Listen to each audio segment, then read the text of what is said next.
brought pump protects to the party. Pump. I brought pump protects to the party. Hello, everyone, and welcome to episode 37 of the PDH Pod, the one and only Magic the Gathering podcast dedicated to the total exploration of the Pauper Commander format. I am your host, Brad Drac V, and let's see what my co-hosts from the East Coast are up to. First up, Dave the Alcadron Vader. How was your week? It's great so far. I'm on February vacation right now, which is a thing Massachusetts does. Their public schools don't have spring break. They have two. They have a week off in February, and they have a week off in April. So. Oh, I remember you saying something about that last week. Yeah. So it's yeah, nice. It's really good. I'm enjoying. So I have a second job, and their spring breaks don't line up. So I'm still of course still working. You get that lucky. No, it's really good. I got some big plans. Like I've been taking it easy for the last couple of days. This weekend I have big plans. I'm going to spend all of Friday night and into Saturday morning getting drunk playing Magic with some good friends. It's going to be that sounds amazing. High quality entertainment. Yeah, 100%. I'm totally jealous. Mm-hmm. You're invited. Just to Massachusetts. Easy.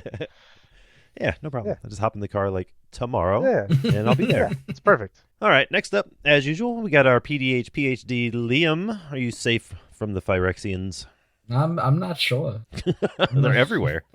Well, they're everywhere, but I'm not sure. There's an awful lot of them in my audio this week. Yeah, there was some gremlins. We had some audio gremlins this week. Yeah. You doing okay otherwise? Yeah, I'm doing fine otherwise. Had an awful bout with food poisoning about halfway through the week. Oh no. Yeah, normally it's not bad, but it hit me for a few days in a row, and it was awful. Did you have some bad sushi? We think they were bad eggs. Oh. Yeah. So it really it wiped me out for a few days, which really kind of sucks because I was this last week / the next couple of days is the last week and a half I had before I have observations from my certification, and next week is when those observations happen. I've lost a lot of planning time because of the sickness, so it kind of really sucks. Yeah, that'll really lay you out too. Yeah, so the next few days are really like hard crunch time to knock out this stuff and get it out of the way. Yeah. Well, good deal. Sounds like you'll be busy. I'm better now. Yeah, just in time for the show. Just in time for the show. All right. Well, before we move on to how are you doing, Brad? What? Me? I am. I'm doing well. We had some family stuff go on today, so I took most of the day off of work. I worked, I think, for a couple hours this morning. Emails, phone calls, getting people set up for the day, that sort of thing. But pretty good. Otherwise, we had, well, Dave, you were there. We had a good stream on Saturday. That was fun. That was really fun. The decks for Monday's stream were really fun. Mine did not really stand up to the rest of them. It didn't really, wasn't very resilient or good. Is that the term the kids use? It wasn't good. Have you tried getting good? I think that's what kids say. I've heard that as that's a motivational slogan, like get good, nerd, or something like that. But no, it was a good time too. It was a fun stream. We'll have to do that one again. We did a format. I don't even know if we came up with a name for it. I know Fridge was trying to brainstorm some names for the format, but it was basically you pick a normal commander for your PDH deck, and then you partner it with any non-creature artifact or any non-aura enchantment. That ended up being a lot of fun. I had your help a little bit, Dave. I went with Thrall Parasite, partnered with Time of Ice, and I got to do the thing that it sounds like I should have been able to do once or twice. I remember bouncing Lobber's whole board. That was fun. And then I had Stabilize. Yeah, it was pretty cool. It was fun. I had Stabilize at one point. I had Thrall Parasite, Marauding Blight Priest, the Syndic Enforcer. Is he the mono black extort guy? Yeah, I think that's It wasn't Basilica Screecher. It was the other one. I think it's the 4 mana 3/2. Some kind of Yeah. I had them three, and I want to say another creature. Maybe it was just them three on the board for like 2 turns in a row, and I was just casting spells and extorting life and gaining life, and then I forgot what I did on one particular turn, but I was tapped down to all but 1 open mana, and Wales cast a fadeaway. Oh, And and that was pretty much the downfall for my deck. So after that, I couldn't recover. I couldn't draw any creatures. I couldn't draw any draw spells to draw creatures. And it wasn't until after I lost my board and didn't have my enchantment any longer because it was in the command zone, like costing like 9 or 11. That's when I hit all my proliferate cards. So it was just frustrating. The timing didn't work out well. Variance was not in my favor. But sounds like a bad time. either way, it was fun. I'd like to do it again, brew up something a little bit different. But Yeah. that was a good time. That sounds like a cool format. I would need to think about that. Yeah, when we talked about it, it was like, okay, cool, pick a commander. I'll pick an enchantment because I love enchantments. And then once you start to dive into it, you're like, holy cow, like there's a lot going on. Like there's a lot of ways you can take this. Abby was promoting something very similar to this. I feel like some kind of zealot, something where you get a commander creature, and then you also get like, I think it has to be a global enchantment, a non-aura enchantment, as like your It creed shares a or color your, with the commander. yeah, and like I Mhm. forget what she called it. Some sort of like that's your Zealot. It's just zealot. Zealot was the format, but like she had a cool name for the aura. Like that was your like religion or something. Oh, yeah, you Yeah. are right. I can't. I Yeah, don't. I'm blanking on that too. She's gonna correct us in the on the Twitter sphere. But Yeah, that on a Twitter sphere. that also sounded cool. So like if you do more with this format, make sure you definitely include Abby because I think she'd be really. Yeah, absolutely, for sure. And it seemed like all the decks were functional enough. We all sort of went the similar route. Well, except for Robert, he did like Boros Aggro Vigilance Tribal. Oh, But cool. Wales was on like the Trickster God enchantment that swaps permanents around, and Christ, for the life of me, I can't remember the one. Fridge was on, and I even stared at it like I need to remember this for the show next week. It was a mono black enchantment from Kamigawa block. When a creature is put into your graveyard from anywhere, you give this enchantment to an opponent. Something. They lose 8 life. I can't remember what it was, but that just got passed around the table. I think I lost like 16 or 24 life to that one total. So that was interesting, but yeah, it was a good time. I'm genuinely shocked that no one brought High Alert. Which one is High Alert? High Alert is an Azorius enchantment that makes your walls able to attack and deal damage equal to their toughness. That's right, Ravnica Allegiance. Yeah. Yeah. See that kind of stuff. You could do really cool stuff with that. I think You could go hard with High Alert. Yeah, Like, that's awesome. yeah, when Yeah, but no, that was a good time. the only thing I've done that's sort of similar to that is many years ago there was this idea floating around the home base Discord that what if your commander could be an enchantment, like a global enchantment. Like it wasn't a global enchantment and a creature together. It was just like your commander is just the enchantment. And that's where the idea of Autumnal Gloom came from. And like I okay, that makes sense. originally started out the Autumnal Gloom deck as like a part of that thought experiment. And then after I'd put it together and realized that it was pretty dope, I was like, okay, this is close enough to a creature that no one would mind. I'm going to put this together in paper for real. But like a couple different people there brewed High Alert because you can, like, there's some bonkers That seems things. cool. Yeah, like, I mean, now we have Rasad, who's also white and can be blue and does, like, can do this damage equal to your toughness things. Like, we have another outlet for this, but yeah, no, there's powerful stuff you can do with that. Yeah, I went ahead and looked it up just because it deserved it. But Fridge was on his enchantment was Measure of Wickedness. Oh, You know that yeah, one? that's so cool. Holy crap! For the listeners out there who may not know what it is, and I don't blame you, it is a 4-mana enchantment, 3 and a black from Saviors of Kamigawa, and it's just a global enchantment. At the end of your turn, sacrifice Measure of Wickedness, and you lose 8 life. Well, that sounds terrible, right? But there's another paragraph. When another card is put into your graveyard from anywhere, target opponent gains control of Measure of Wickedness. That's so funny. Yeah, every time I started to establish or stabilize with Thrall Parasite and or Time of Ice, hey, look, I got the Measure of Wickedness.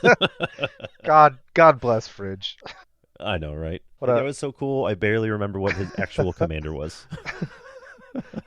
Something that sacrifices creatures, surely.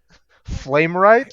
Doesn't matter. Oh, it was Gretchen. He was on Gretchen. Sultai. Yeah, it was Gretchen. Okay, all right. And I think he said he built it wrong. Like he thought he read Measure of Wickedness wrong. He thought it had to be in your graveyard to have that effect. So he built like a cycling deck and a discard deck sort of thing, but it worked out. It ended up being fun either way. Okay. Yeah, it sounds really good. So, I would have, yeah. if I were building a Measure of Wickedness deck, I would partner with Flamewright because I would want to have little defender guys. I'm just really on defenders are on my brain right now. I guess I don't know. I see that. I wonder why that is. Have you been brewing defenders? I haven't been doing anything. Defenders. Interesting. All right. Well, enough nostalgia, enough reminiscing about the streams. We'll get to some housekeeping and then on to the main topic for the week. So if you like the show, you like what we're doing here, check us out over on Patreon at patreon.com/thepdhpod. We actually got a new patron this week, a Jacuzzi Jake, ended up in the Discord. So welcome to the family. Thanks for joining the PDH Pod. And then big thanks to our first ever patron, Scarecrow. Paul, he was on the show before. He increased his tier a little bit higher of a donation, so we really appreciate that. And thank you, Scarecrow. And by being a patron, you get access to the pre-show, which is usually a short recording of us catching up for the week, almost like a bonus episode. Almost every week. We had some audio problems this week, so I doubt there will be a pre-show, but I'm going to try to scrounge something together for you. You also get early access to the episodes before they go live, usually the night before, the evening before, something like that. And then finally, you get access to the PDH Pod Discord, where you can chat with the crew, get help with all your decks, and hear about all the muck that's fit to rake. So it's a good time over there, always chatting, always brewing decks, talking about other formats, hanging out, that sort of thing. So it's a good time. Check out the YouTube channel. We're slowly starting to grow that. I've been trying to put the audio versions of the podcast on YouTube, and it just like every other day we get a new subscriber, and it's like I haven't added anything in a while, so I don't know where they're coming from. But I'll take them. So as soon as we start getting content regular up there, and I've got some plans for some stuff, but so keep an eye out for that. We're just the PDH Pod over there as well. And then, like you heard us talk about for a few minutes, check out the Saturday and Monday streams over on Twitch. We're the PDH Pod over there as well. And then I think that's about it. This is usually where we get to This Week in Magic. So Liam, I know there's a ton of stuff that came out this week since Philly or during Philly, probably enough to fill a whole episode. So what do you want to tell us about? Oh goodness. Yeah. Where to start? Yeah, like honestly, where to start? You know exactly where to start. Where do I start? There's only one card that is more important than every other card that has been printed this decade, and you know exactly what card it is. I don't. Where do I start? Ultimate partnership on one card. Oh, okay. You want me to start with March of the Machines? Okay, I can start with March of the Machines. So with March of the Machines, there's a new Titan in town, if you will. Friend of the show, Yargle, has partnered with Multani from Yavimaya to create the best partnership duo legendary creature ever printed in Magic on a card. This fantastic 6-mana, 18/6 vanilla creature is something to behold. Amazing. Yeah, no, it really is truly amazing. Yeah, so that's much of the Machine spoilers started. Then the next day they spoiled some things for Lord of the Rings, some things for a Commander Masters. Finally, we actually have a Commander Masters and not just, unveiling every set as Commander Masters. Right. And then there are already 90 decks with Yargle and Multani as the commander. Hell yeah, and I'm one of them. So yeah. Awesome. I'm trying to think what else. Oh yeah, the Wizards is not backing down from the serialized cards, so that's a thing. Yeah, they are doing the opposite of backing down. I'm a little afraid that what happened to sports cards in the 2000s is going to happen to the Magic card market, because like they did the Viscera 2.5 years ago, which was funny, haha, whatever, and then they did the Brothers War artifacts like not even 6 months ago. Yep. And now we already have Secret Lair serialized Shivan Dragons that were handed out at Philly at random. March of the Machines is confirmed to have serialized bonus sheet like Brothers War did. And they're like advertising those in the boxes, like in the packs. Yes. Like, ooh, you can get one. Well, Brothers War ones were in the packs, right? Or were they only in collector packs? I think they were only in collector boosters. Yeah. Yeah, I think they're on all March Machines boosters this time. I might be wrong. They might just be collector boosters only. Because the bonus sheet is in all the packs, just like it was in Brothers War. But I think the serialized cards might only be collector's packs. Oh, okay. Yep, I see what you're saying. And then the already confirmed serialized cards for Lord of the Rings. So that's great, I guess. And all of these things are before the end of June. So we're going to have at least 3 sets of serialized cards. The Secret Lair Shivan Dragons, March of the Machines, and the Lord of the Ring ones before we even get halfway through the year, which is not fantastic if you're asking me. What else? I don't know. What else have I missed? I think that was it. It just felt like There was just a lot. ton of stuff. Yeah, like they announced the schedule, they showed all the packaging, a bunch of spoilers from Philly, The only that sort of thing. So it sort of happened all at once. The only important thing is that with Commander Masters, we have a chance at some foils that have long been overdue. Yes. And while that is the one I have not looked into very much at all. Commander Masters is a draft set, or what is it? Just it is 100% reprint set. It's 100% a draft set because Magic is not ballsy enough to try an undraftable reprint set like Flesh and Blood has done. Okay. So Commander Masters is 100% a draft set. I don't know if it's regular draft or Commander draft. I would be shocked if it wasn't Commander draft because they're putting stuff like Jeweled Lotus in it, and it's called Commander Masters. So I'm willing to bet like all 10 fingers that it's a Commander draft set. So what's the difference between a Commander Masters set and like Double Masters? Like Double Masters is basically... Well, so it'll be the style of drafting. So the style of drafting for Commander Legends, where you draft a 50 card deck or 60 card deck and you have a Commander, like that's called Commander draft. Where you're drafting an actual Commander deck. The packs are bigger. They're 20 cards instead of 15. They have 2 rares. But the biggest thing is the difference isn't what's the difference between Commander Masters and Double Masters, because that is clearly just how you draft the set. The difference is what's the difference between Commander Masters and Commander Legends, where Commander Legends is a Commander-focused draft set with new cards and reprints, versus Commander Masters is 100% just going to be reprints. There's no way they put new cards into that. I thought there were new cards in Commander Masters. I thought it not that have been spoiled. My understanding is that this is basically like it's Commander Legends 3 the reprint Boogaloo.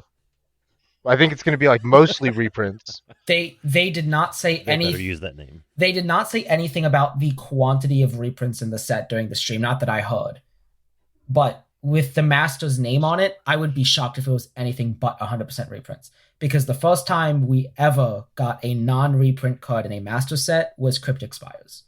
What are the sets that I'm thinking of? I don't know, name a card. Horizons. I'm thinking of the Horizons.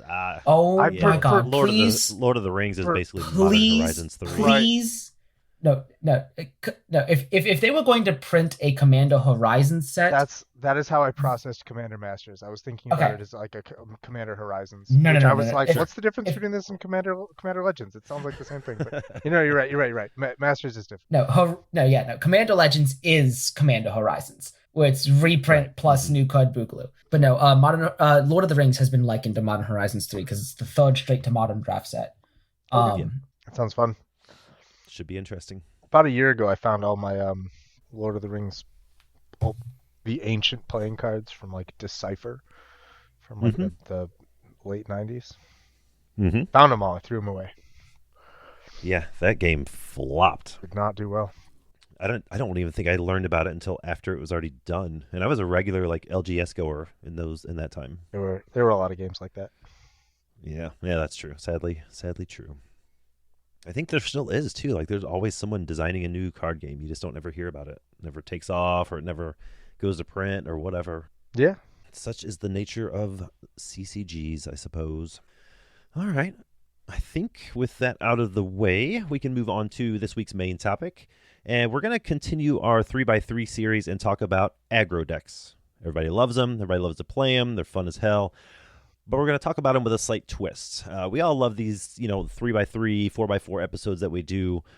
But we like to take new approaches to keep them sort of fresh, keep them interesting. We don't just want the same kind of template every single time. That's why we change up the pillars, we change up the styles, that sort of thing. We bring on guests to help us do them and all that good stuff. With all that said, we're going to take, with this particular episode, we're going to take sort of like a zoomed out, mile high view approach to this overarching category of decks, if you will. Instead of bringing specific deck lists and examining them through each of the lens of the 4 pillars that we make, the 4 pillars that we've established, we're going to bring a style of aggro deck and use the pillars of aggro to talk about the different approaches we can take. Does that make sense for you guys? Does that make sense? I think so. It makes perfect sense to me. Yeah, we were talking in our Discord about how we were going to bring the 3x3 idea to aggro, and we were kind of stuck on this idea that aggro is so massively broad. Like there's so many different ways to like it. This feels less like an archetype. Like it's not like +1/+1 counters or like Voltron or like aristocrats tokens. Or whatever. Like those are all very specific kind of deck ideas. But aggro is such a broad like category for archetypes that we wanted to like zoom out a level and talk about different flavors of aggro instead of a specific aggro deck each. Right. When we still have our pillars, and we just kind of see how they relate to the different styles. Yep. I think it's you said it really well. I think, but I think this is a good approach for this particular style of play or style of deck building, if you will. If you like this, if you want to hear more, let us know. We will do this again later, maybe for mid range and control. Yeah, absolutely. Because those are pretty varied as well. I don't know if they fluctuate as wildly as aggro does, but in my mind, those are like the 3 categories of deck. Sure. Like I hear things sort of categorized into these things like you have aggro is fast, mid range is in the middle, control is late, and almost all of your decks are going to fit into one of these 3. Sure. Yeah, and I like this idea of this sort of approach, if you will. I've said it before, but this approach to the different archetypes or styles or what have you, I think is a good idea. Yeah, I'm excited. But yeah, aggro's fun. It's usually one of the first decks people tend to play when they get into a new format, whether it's like a new standard rotation, new limited environment, or getting into a completely different format for the first time. I know for myself, every time I try something new or I jump into a draft or something like that, I always try to jam aggro just to get a feel for the format, see how fast it is, how strong it is, that sort of thing. But there are actually like a ton of ways to build an aggressive deck. And, for a long time, it was just red is the aggro color. And if you want to play aggro, you play red. But now, in the last few years, every color, every monocolor, seemingly every color pair has some sort of like aggressive shell that you can build around. Some of them are obviously more successful, like Gruul or Mono Red are always going to be at the top. But it seems like every color pair, every monocolor has their own sort of way that they can be aggressive. And it tends to work out depending on the environment. They're not just all, here's a bunch of creatures, good luck blocking them, but they can be if that's what you want. Like, to me, a lot of what makes an aggro deck is the mindset of the person building the deck, the person playing the deck, that sort of thing. I think where much of the waters get muddy when talking about mid-range versus aggro is who is doing what. Who's the beatdown, if it were that famous article, the famous mantra, in Magic history. Who is the beatdown? I suppose you could... Who is What's the that? beatdown? Yes, that's what I was thinking of this whole time you're talking. Yep, who is the beatdown? It's a great one. Maybe I'll link that in the show details if you haven't read it before. It's an excellent article. Completely changed the way I view games of Magic. Yeah, it really will too. Yeah. It's amazing.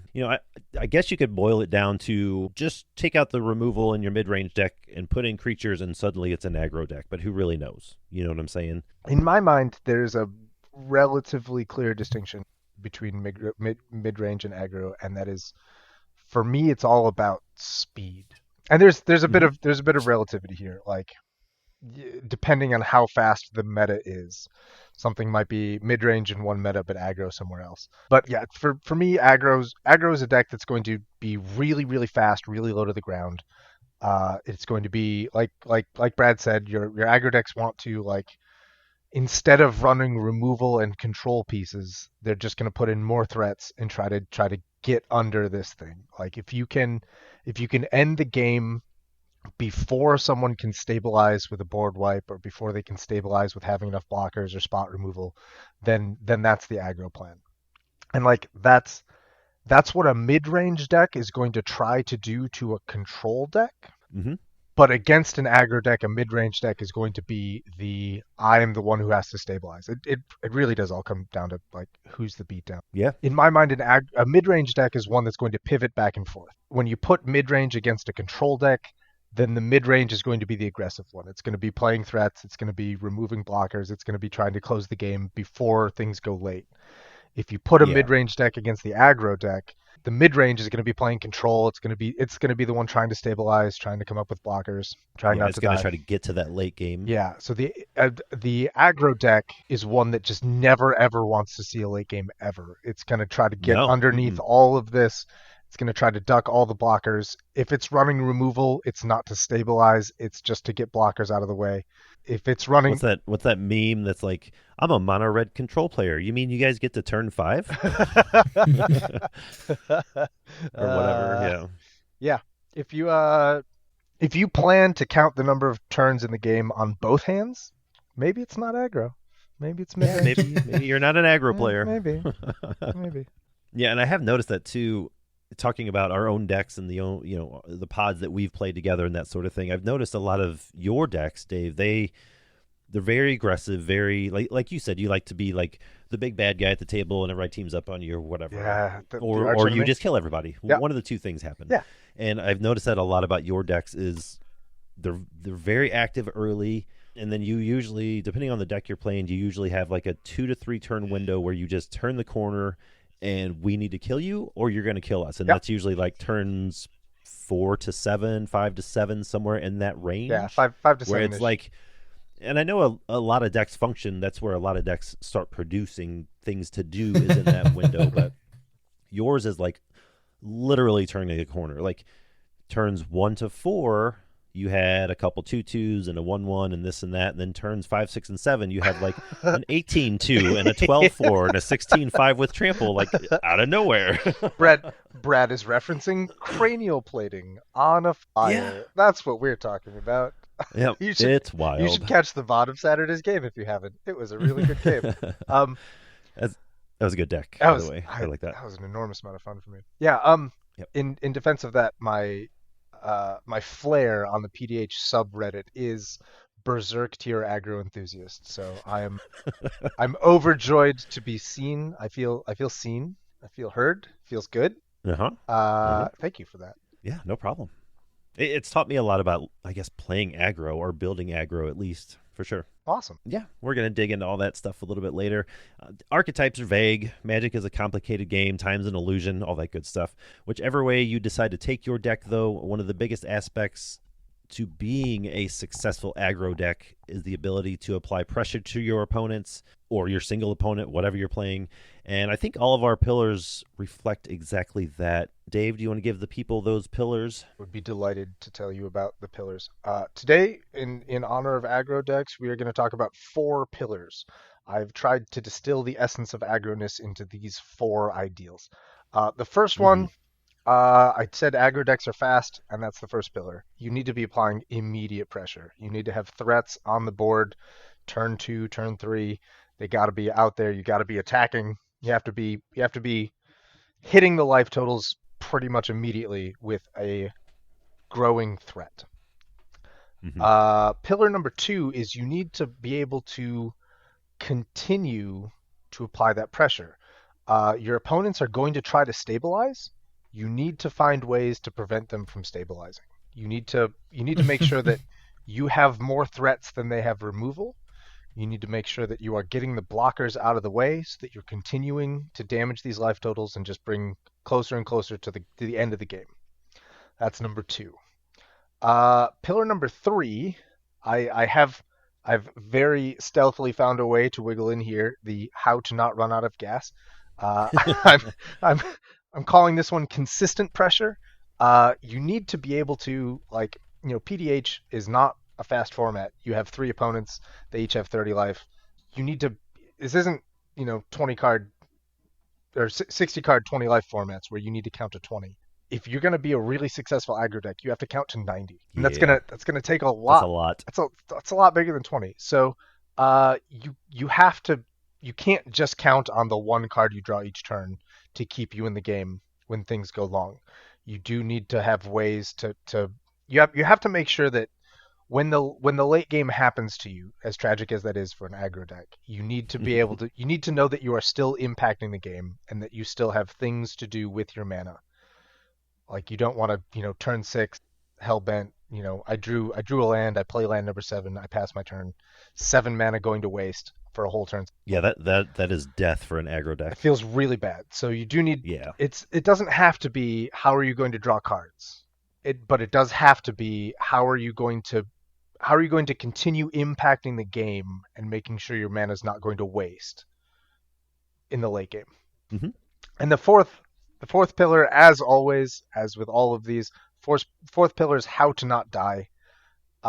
This one in here is mostly out of tradition. I feel like all of us, when we get to pillar 4, are going to be like, let's race. Like, that's how you don't die. Like, Let's go. LFG. Player removal is creature removal. Like, Yeah. but we'll see. I might be surprised. Some of the deck archetypes we'll talk about might have some interesting ways to handle not dying. Sure. No spoilers. No spoilers. Can we get Liam? So I did the pillars. Can we get Liam to tell us about the different sort of overarching flavors of aggro that each of us is going to take on? Yeah, absolutely. The first flavor that we have, that Brad is going to address with you today, is the classic beatdown flavor. This is kind of the baseline aggro. This includes decks that drop credible threats quickly, and their goal is to make them large. So this is going to include decks like Grumgully, Resolute Blademaster, Boros Challenger, Morholt, Elsdragon, and Sorfarin. Obviously, these are not all of the commanders that could possibly fit under this umbrella, but these are probably just the most common or the most popular ones that you'll see. I think they're mostly just the ones that the three of us have built. That's true. All the examples I'm going to name are the ones that the three of us have built. So in our heads, these are going to be the most common because it's the ones that we have. All of these commanders are dedicated to giving you enormous combat by making creatures big and making them hit the face really hard. Horde Baloth was apparently not being called aggro, but since we're going to mention it, it goes here. The next flavor that Dave is going to be introducing to you this evening is Beat Down with Extra Steps. This will be kind of our miscellaneous beyond the baseline. This is going to include decks that are on the beatdown plan but come at it kind of sideways. Some tempo decks go here, like Blood Horse or Sailor's Bane, where they do have aggressive tendencies, but they have a bit of tempo, as do commanders that tend to generate massive card advantage for beatdown strategies like Oddsmaker or Amber. Finn the Fangbearer also makes the most sense in this flavor.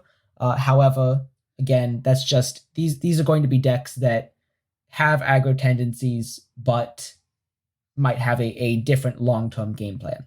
And the final flavor of this evening is going to be the one that I discuss in depth later, and that is the Yorgle flavor. It is the Spellslinger aggro. So for Spellslinger aggro, this is going to be using spells that apply combat pressure. This is going to include decks like Ripley Vance, Wee Dragonauts and Sprite Dragon, Balmor and Adeliz, Zada, and Najal. These are decks that, again, tend to have aggro tendencies where there tends to be a lot of attacking. But these decks, rather than trying to drop a bunch of large threats that continuously apply pressure, these decks are looking to utilize spells in some way that generates a payoff that is aggro. Those payoffs tend to look like creatures that get larger for your spells, or maybe even spells that pump the team of tokens. Anything you want to add? That sounds good to me. I think anything that wasn't... That was a good little breakdown, Liam. I think anything that wasn't covered there will just sort of naturally come out when we talk about the pillars. Yeah, I think so too. Yeah, we might have to tell some of our listeners what some of these commanders do. And do that as we go through some pillars. Yeah, absolutely. I think so. Sounds good to me. Awesome. Should we get straight into the pillars then? I think so. Awesome. Remind us what pillar 1 is, and then tell us how your decks do that. Yeah, according to the show notes, I'm up first. So pillar 1 is immediate board presence. It is applying as much pressure as you can, as early and as fast as you possibly can, or at least faster than your opponents. Kind of set the stage, set the tone of the game. These early turns 1, 2, 3, that's where you're really telling your opponents, this is the deck I'm playing, and I'm sorry if you're not ready for it. That's pretty much what an aggro deck does. So most of this, at least, in PDH 60 card pauper, if you will, too, it includes small creatures, small hasty creatures, hopefully aggressive ones, which is usually, if you're looking at a 1-drop or a 2-drop, it's either going to come with haste or it's going to ping another creature when it comes in. Maybe it makes a token when it dies, that sort of thing. But you want to establish some sort of bodies on the field, preferably not just vanilla bodies, but bodies on the field as early as possible. Like Mono Green has a ton of 1 and 2 drops that just go hard. Like there's Stompy's a whole thing because Mono Green has just strong creatures at all rarity levels that are super cheap. Herd Baloth, I don't know if a ton of people know, but Herd Baloth is I should know this by now. Should have it memorized. It's 5 mana commanders, 3 and 2 green, 3 generic and 2 green, for a 4/4 beast, which is fine, good rate. But it has the text: whenever 1 or more +1/+1 counters are put on Herd Baloth, you may create a 4/4 green bear creature token. That is huge with all the +1/+1 counter synergies that green has. So, in my Herd Baloth deck, I only need to get to a certain amount of mana before my deck just sort of starts running itself. I've primed it with all this mana. I've primed it with mana dorks, and now it's just going. It's just, I let it loose, and it starts beating face. So basically, it's a stompy list. It tries to create as many beasts as possible and then beat down with them. It likes to drop some early mana dorks to ramp into Herd Baloth and a +1/+1 counter spell or artifact as soon as possible. And then those early drops turn into those Land of War Elves, those Land of War Visionaries. Those turn into attackers or decent blockers if I need them to be. Green can make a lot of tokens. Obviously, it's one of the best colors we have to make tokens. Those can play well as your defenders to help you stabilize. They can go offensive if you get some pump spells, evasion spells, things like Thrive, these instant speed combat tricks, Might of the Masses, that sort of thing work really well with just a ton of 1/1 bodies. In decks like El's Dragon, Marhal's El's Dragon. Close enough? Close enough. General Marhalt El's Dragon. You want the early creatures. I was looking at your deck, Alcadron. I think yours is a very good example of what this commander wants to do, how you should build it.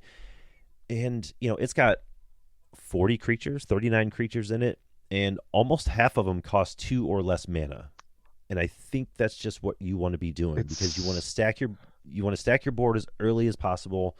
You want to get to some turns where you can double spell creatures, where you can drop 2 or 3 creatures per turn and then bring down your commander, and then it's just terrorizing after that. It's just beating face after that. It's so low to the ground, and like almost all of those 2-drops are just 3/1s. Yeah, because instantly. Mm-hmm. With El's Dragon, it's super gross because like they're either going to connect for 3 damage each, which adds up really fast, or they're going to get blocked and turn into 6/4s. Yeah. It's what do you do? What is going on? There's no good answer here. Like for 2 mana, what a deal.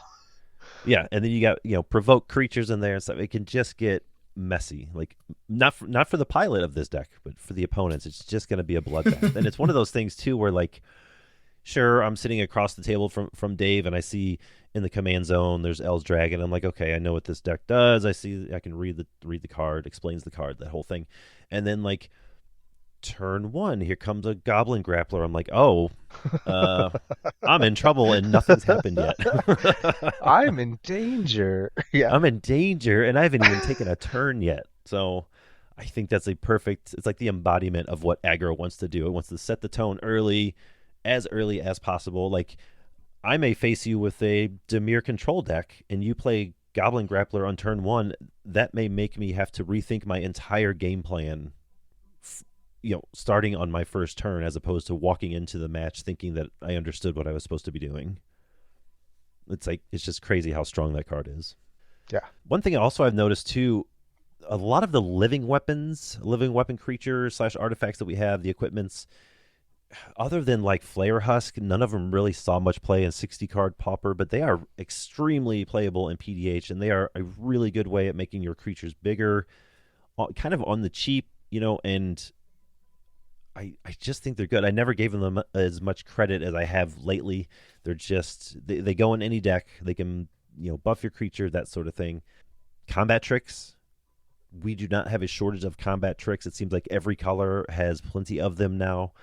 Even blue's gotten the, change base power toughness to 4/4 until the end of turn. Those sort of tricks. We got 4 or 5 of those just in the last couple sets or last year or so.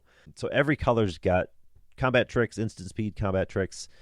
And then, back on the equipment, even something like, if you're not on L's Dragon and you're not just terrorizing everybody, something like a turn 1 Bone Splitter or a turn 1 Great Axe just sort of sends the message like, this is what I'm doing. Like in a turn or two, I'm going to smash somebody's face. I don't know whose, but it's coming, like it sets the tone, it sets the stage. And I think that's exactly what aggro decks want to do.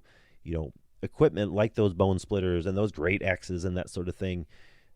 Those like my example, your L's Dragon deck would do to my Dimir deck. Like it could shake the foundation of that game plan. Like, okay, I walked in thinking like, I know what my deck does and how it needs to do it, and suddenly your turn 1 play completely shifted how I need to approach the game on my end. So, yeah, aggressive decks.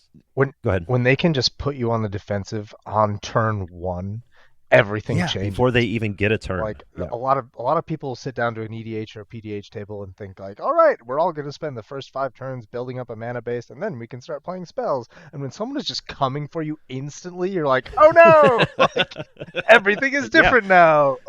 It is a oh no moment. This hand I kept is actually terrible. What was I thinking? Like, I don't have blockers.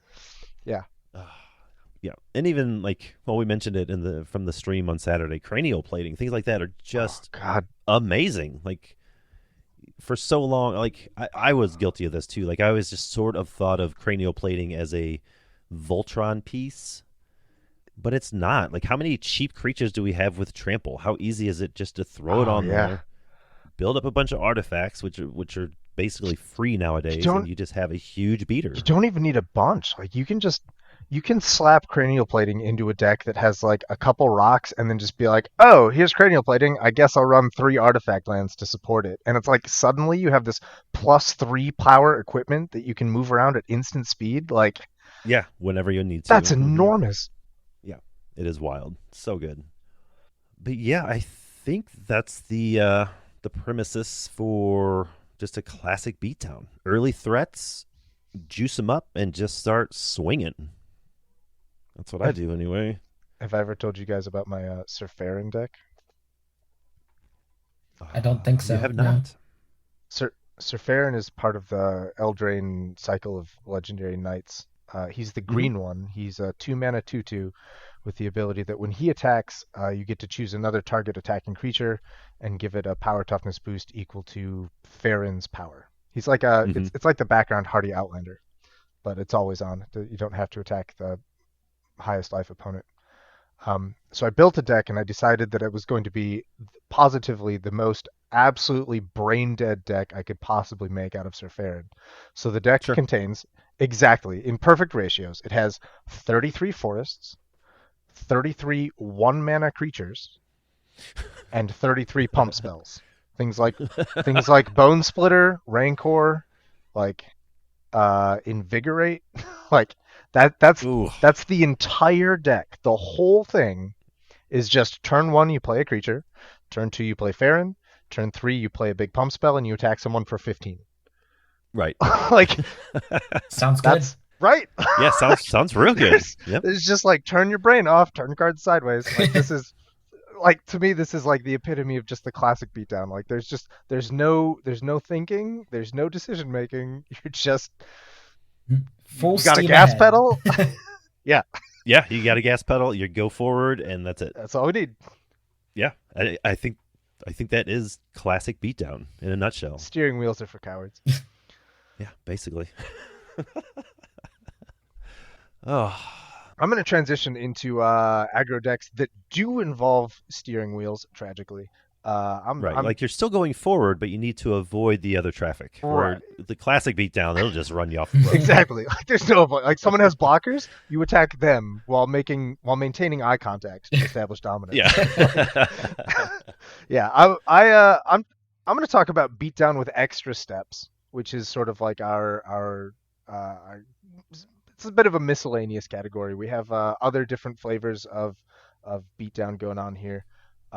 So the ways that our beatdown with extra steps decks are going to establish an immediate board presence, it kind of depends on what flavor of extra steps we're talking about here. The two decks that I want to highlight at the foreground of this are things like Azra Oddsmaker and Amber, especially Amber Grislow Maul with a Veteran Soldier. Both of these commanders are pretty distinct from the classic beatdown commanders. Basically, all of the classic beatdown commanders are about having a massive board presence. They're all going to make your creatures huge, or they're going to give you big creatures like the Herd Baloth. Azra Oddsmaker lets you discard a card to create a Saboteur effect so that when a creature connects, you draw 2 cards, or 4 if that creature had double strike, which is nuts. Right. Amber Grislow Maul lets you, on attack, she lets you discard your entire hand and draw a card for each opponent that was attacking. So Mhm. on a good day, you're discarding your hand every single combat and drawing 3. Right. So both, Which, hmm? when it's built right, you're not discarding anything because your hand's pretty much empty Right, or you from casting spells. or you just discard Rally the Peasants Oh, yeah, that too. while maintaining eye contact. uh, yeah, so this is Not maintaining priority, maintaining eye contact. exactly, yeah. This is how you aggro. Right. So yeah, this is kind of what I mean by beatdown with extra steps. Is like the actual beatdown. It all has to come from the cards that you're playing from your hand. Like your commander's not going to do your board presence for you, but it is going to just keep your hand full forever, and lets you, if this is your plan, then you want to fill your entire deck with the cheapest, most I guess omnipresent threats you can. Just nothing but 1 and 2 drop beaters all day long, because Sure. you're gonna be emptying your hand fast, and you're gonna be refilling it just as fast, so you can just empty it again onto the board. Just vomiting creatures out of your hand perpetually. Um, Right. that's how you get the immediate board presence there. The other kind of deck that I've categorized as beatdown with extra steps is what's sort of more traditionally known as tempo. These are the decks like Bird Horse. Bird Horse is my name for Essior, Wardwing Familiar, and Kelith, Sunmane Familiar. Um, the Wardwing Familiar makes your commanders more difficult to target, and the Sunmane Familiar makes it so that when they attack, they get a +1/+1 counter. So this deck is weird because it is an aggressive Voltron-ish deck that only has 2 creatures. It has the bird and the horse, and your entire win condition lives in your command zone. Turn 2, you play the bird. Turn 3, you play the horse. You attack with the bird immediately. That's your win condition. Every single Right. other card in the deck is just in the deck to protect them. Because they Sure. are a threat immediately. They will grow every single turn. They will grow into lethal in about 4 or 5 turns, and then you can. Hmm. They're very hard to deal with. So in these decks, the other great example of this is a deck that Ryan pilots a lot, or used to pilot a lot, called Sailor's Bane. Yes. Um, It's a good one. Ostensibly costs 8 mana or something, 7 maybe. I forget, but it has a cost reduction clause. It's cheaper for every instant or sorcery in your graveyard or in exile. It's 9, 7, and 2 blue. 9? Okay. I've never seen Yep. it. I've never seen it actually cost anything other than 2 blue mana. Other than 2 blue. Yep. So yeah, this is a threat you can just play early, and like these decks are they're still very aggressive because they're creating this immediate instant threat on the board that you have to deal with or die, and but these threats are coming from the command zone. They're not coming from your deck. And then the rest Right. of the deck is about how to protect this, how to make sure blockers stay out of the way. Very different kind of aggression, but still, I think probably fits neatly within the umbrella of aggression. Yeah, I think anytime you're like cast commander turn 2, attack commander turn 3. I think you're being fairly aggressive. That's pretty aggressive. Yeah. Speaking of cast commander turn 2, attack with commander turn 3, I need to talk about Finn. And sort of by extension, other really aggressive infect decks. Sometimes the infect, the poison counter deck, sometimes that sort of lands as like a more of a mid-rangey deck. But Finn, I think, is a great example of a very aggressive poison counter deck. Sure. This is a 2 mana. I think he's a 1/3 with Death Touch that says whenever a creature you control with Death Touch damages a player, that player gets 2 poison counters. Yep. Combat damage has to be specifically, but combat, yeah, that makes you sense. had it. Yeah. And Finn himself has Death Touch. Yep. So he's also doing the poison counters. So Finn is going to create an immediate board presence, an immediate threat, just by playing a bunch of like. There's so many mono green little like 1 mana 1/1 Death Touch. So you turn 1 mana Death Toucher. Turn 2, here's Fing. Someone has 2 poison counters already. Already. Turn 3, Yeah. I attack with them both. Like I giant growth whatever one you tried to block, idiot. Like now you still have 4 poison counters and your creature's dead. Like Right. yeah. I guess giant growth doesn't work. Have to be something like awake predator strike. That's the one. +3/+3 There you go. trample. Yeah. So Finn is going to be another just sort of separate-ish flavor of doing aggro by making a board presence real fast and just putting the pressure on instantly. That's going to wrap up my pillar 1. Yeah, let's hear about some slinging spells in aggro. Heck yeah. So when it comes to spell slinger beatdown, as I mentioned earlier, what we're really going to be focusing on is getting some creatures on the board that care about these spells. The reason this style of deck got its whole category versus all of the other, it kind of does aggro tendencies, but it really does this, is because there is a significant number of these commandos and style of cards that have been cropping up recently. So the way that this deck is really looking to be taking advantage of the aggro tendencies is through Kiln Fiends and tokens. So Kiln Fiends are going to be all the creatures that have like a terrible stat rate for the mana cost. They're going to be like 3 or 4 mana 2/2s. And they're all going to say something along the lines of, whenever you cast a non-creature spell, or whenever you cast an instant or sorcery spell, this creature gets +X/+O until end of turn, or this creature gets a +1/+1 counter. If you kind of squint and turn sideways, they also say like gain life, or scry 1, or maybe draw a card. Those ones kind of count, but not really. What we're really looking at is the ones that get bigger off of casting spells, because those are going to be your aggro pieces. You're going to want to swing those. You're going to want to turn them sideways, because that's what's going to be the threat. And in best case, you turn them sideways and hope your opponents call a bluff, right? Cast some instants, make them bigger. And if you're not doing Kiln Fiends, you're doing tokens. Spells that make attackers are your friends. Spells that make little friends that you can turn sideways either that turn or the next turn are your friends. You want to make as many little tokens as you can and pump them all up with other instants or more likely sorceries that grant team buffs.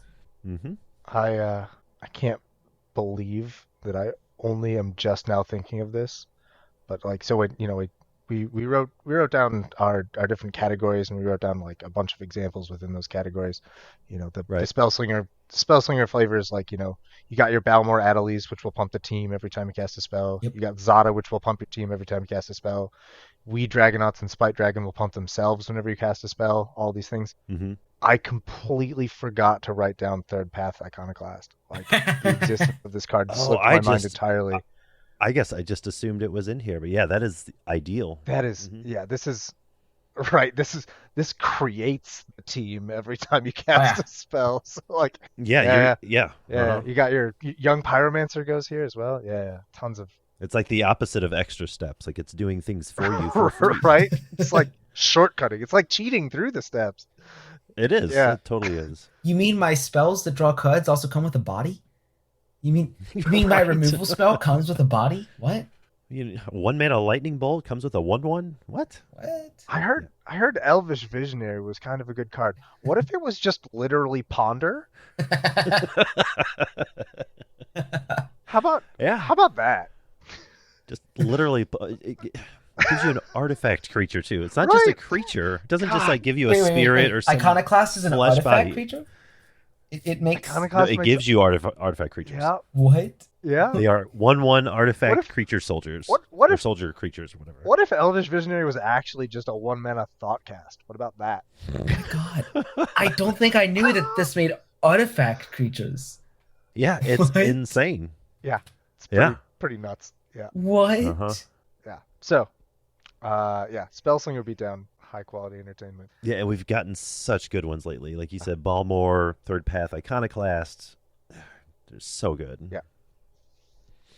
Yeah, all these guys want to just, you still have to make your threats. Still have to make the board presence and turn them sideways early. Yeah. Mhm. Yep. Are we ready for Pillar 2? Back to Brad. Ooh, we circling back around already. Sure. I think so. Is there more to say about Spellslinger Beatdown creating a board presence? We've mentioned Kiln Fiends and we've mentioned Krenko's commands. Yes. Yeah. I think we're ready for Pillar 2. All right. Give us Pillar 2. Right on. All right, for the classic beatdown Pillar 2, preventing your opponents from stabilizing. That's what we have to worry about. The biggest issue that aggro decks face typically is when their opponents gain life. It is frustrating. It's hard to win through that. The best way to prevent life gain is honestly just get them to 0 as soon as possible. Once they're at 0, they can't gain any life. So they're just dead. So that's the ideal goal. The best way to do this, and I'll give the listeners sort of a sneak peek behind the curtain. Here we have our show notes kind of bullet pointed. And the second bullet point says, trample and or go a bit wider than them, bigger creatures, or more bigger creatures than other players. And I think that exactly sums it up. If you need to go wider, if they have stabilized by putting 3 giant creatures on board, you better have 4. If they put 4, you better have 5. If they have a whole board of Iconoclast artifact creature tokens on the board, you better have some flyers, that sort of thing. That is the best thing you can possibly do, is just take their life down to 0. You have to worry about life gain, but unfortunately there's just not a lot of ways around it. You can be lucky and be in a color that can counter some life gain spells, or maybe you need to target their lifelink creatures with some removal, which some of the better ways to prevent them from stabilizing are removal spells. Things like Ram Through, other fight spells. We have a ton of fight spells. There are a few fight spells that put +1/+1 counters on creatures and then they fight. That's perfect for like a Herd Baloth deck. You get a free 4/4 and your commander just killed another creature. It's beautiful. It works out great. If you're not in green, direct targeted removal it's not optimal for aggro decks, but there are things, obviously like Cast Down and your Bolts and your Journey to Nowheres and things like that that'll take out specific creatures. I like to hit as many creatures as I can with one spell. So I like things like Seismic Stomp that keeps creatures without flying can't block this turn. Crash Through, Warlord's Fury, anything that can give your creatures a slight advantage. If you're on turn 8 and it's sort of a board stall and you don't have a way to push through damage, if you can give all your creatures first strike with Warlord's Fury, at least you took out a good chunk of your opponent's board for the next turn. Mm-hmm. So I like doing things like that. I feel like we just talked about one recently that sort of does the same thing, but there's all sorts of creatures you control gain X, or they gain this ability, or first strike, or trample, or whatever, and a lot of those can trip, which is really nice too, because aggro decks suffer from the I can't draw any cards, or mana flood situation where they can't dig through their deck any further. And I sort of hinted at it, but a lot of times your creatures are just your removal spells. Like we mentioned the Elves Dragon deck that runs 39 creatures. Sometimes if you need to get rid of an opposing creature, you just run your creature into it and hopefully kill it. Like, that's fine, because you've probably got twice as many creatures as they do anyway. It's okay to turn your 2-mana 3/2 into a lightning bolt or what have you.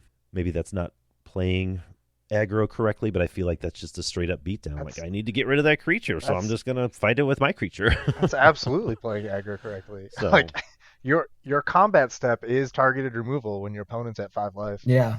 Yeah, 100%. So I don't think player that removal you is need still to creature removal. Sure is. Yeah, 100%. Yeah. nothing wrong with that at all. I think that's one of the reasons a lot of people gravitate towards aggro, and a lot of people stick with aggro is not necessarily because it's easy, because there are a ton of decisions to make when you're playing an aggro deck, but because it is, in theory, it's the most linear. It's the most, play land, tap land, play creature, attack with creature. It's brain dead. That's it.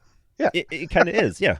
You need to figure out some speed bumps or some obstacles along the way, but for the most part, like you said, we're just pedal to the metal, no steering wheel, high five myself, let's go,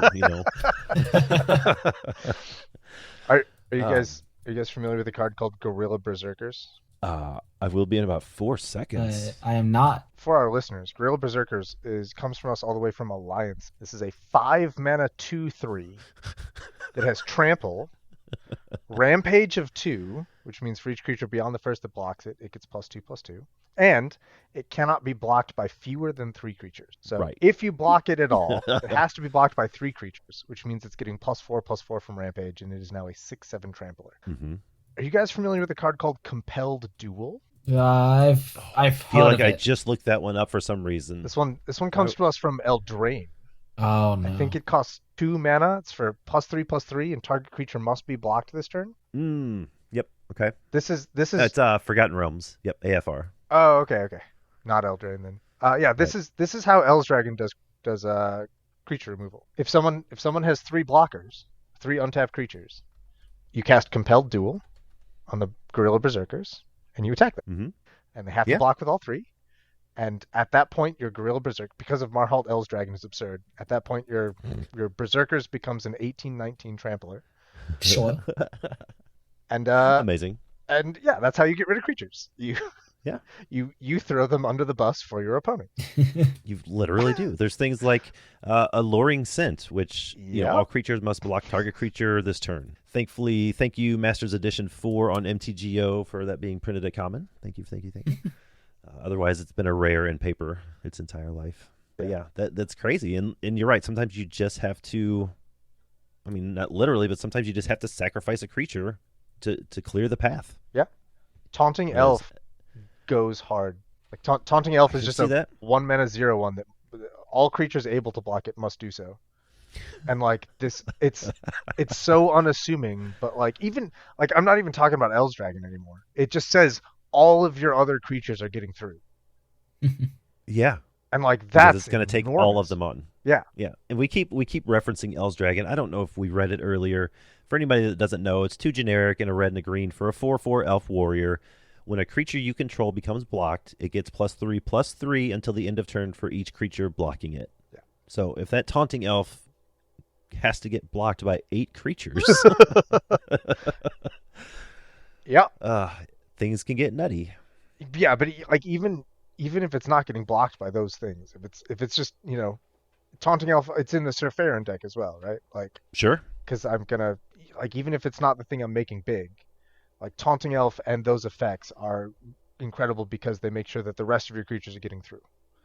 This is like you don't like half of preventing someone from stabilizing is like you kill their creature, right? Like you make sure that it can't block.